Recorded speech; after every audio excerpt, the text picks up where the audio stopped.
নরম আচরণ দিয়ে যেটা অর্জন করা যায়, কঠোরতা দিয়ে সেটা পারা যায় না।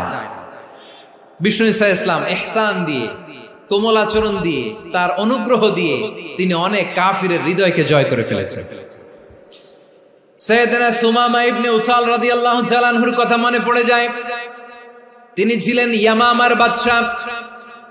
মদিনাতে বিশ্বনবীকে হত্যা করার নিয়তে এসেছিলেন। গোপনে গোপনে বিশ্বনবীকে হত্যা করে আবার ইয়ামামাতে তিনি ফিরে যাবেন। কিন্তু কি অবাক করা কাণ্ড, হত্যা করতে পারে নাই, সাহাবাদের হাতে তিনি ধরা পড়ে গেলেন। সাইয়েদনা সুমামা ইবনে উসাল রাদিয়াল্লাহু তাআলা আনহু হত্যার নিয়তে আসলেন, কিন্তু হত্যা করতে পারলেন না। সাহাবারা ওনাকে ধরে ফেললেন, ধরে মসজিদে নববীর পিলারের মধ্যে বেঁধে রাখলেন। সুমামা ইবনে উসাল, সিরাত থেকে শোনাচ্ছি, রাদিয়াল্লাহু তাআলা আনহু ইয়ামামার অধিপতি ছিলেন।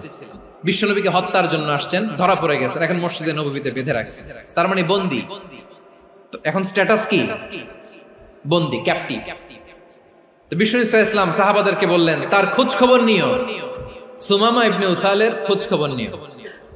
সাহাবার বলেন, ইয়া রাসূলুল্লাহ, আপনাকে হত্যা করতে এসেছে, তার তো কঠিন ক্যাপিটাল পানিশমেন্ট হওয়া দরকার, কঠিন শাস্তি হওয়া দরকার। বিশ্বনবী বললেন, না, আমি যেটা জানি তোমরা সেটা জানো না, তোমরা সুমামার সাথে ভালো আচরণ করো।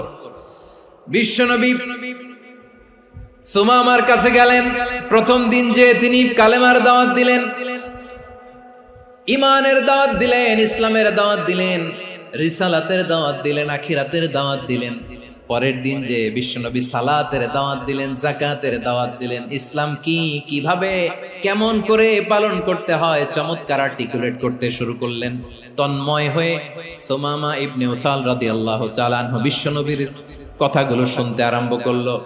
একদিন নয়, 2 দিন নয়, টানা 3 দিন বিশ্বনবী সুমামার কাছে ইসলামকে প্রেজেন্ট করেছেন, উপস্থাপন করেছেন। আওয়াজ করে বলেন, কয় দিন? 3 দিন। 3 দিন মসজিদে নববীতে বাধা। আর সাহাবীদেরকে বললেন তার খোঁজ খবর নিও, তোমরা যে রুটি বানাও এর মধ্যে সবচেয়ে ভালো আটার রুটিটা তারে দিও, সবচেয়ে রিফাইন্ড খেজুর, যেটা পিওর খেজুর, এটা তারে দিও। আর বিশ্বনবী নিজের উট থেকে দুধ দহন করে ওনার বাড়ির এক কর্মচারীকে বলেছেন দুধ দহন করে সুমামার জন্য নিয়ে যেও। সুবহানাল্লাহ পড়বেন না? সবাই তো অবাক, ইয়ামামা থেকে আসছে নবীকে হত্যা করতে, বিশ্বনবী দেখে তারে জামাই আদর করে। 1 দিন নয়, 2 দিন নয়, টানা 3 দিন বিশ্বনবী এভাবে সুমামার কাছে যেয়ে ইসলামকে প্রেজেন্ট করতে আরম্ভ করলেন, ইসলামকে উপস্থাপন করতে শুরু করলেন।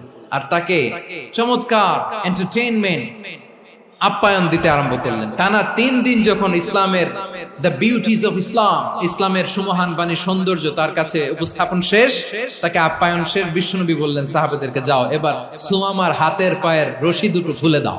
সাহাবারা তর্ক জুড়ে দিলেন, লা ইয়া রাসূলুল্লাহ, এমনটা করবেন না, তো ভয়ঙ্কর ভয়ঙ্কর খুনি, কি জানি কি হয়ে যায়। বিশ্বনবী বললেন, না, তার হাতে পায়ের রশিগুলো খুলে দাও। সাহাবারা বিশ্বনবীর কথা মতো তার হাতে পায়ের রশিগুলো খুলে দিল। সুমামা মুহূর্তের মধ্যে মসজিদে নববী থেকে বের হয়, ইয়ামামায় ফিরে না যে মসজিদে নববীর পাশে একটা খেজুর বাগান ছিল সেখানে চলে গেলেন।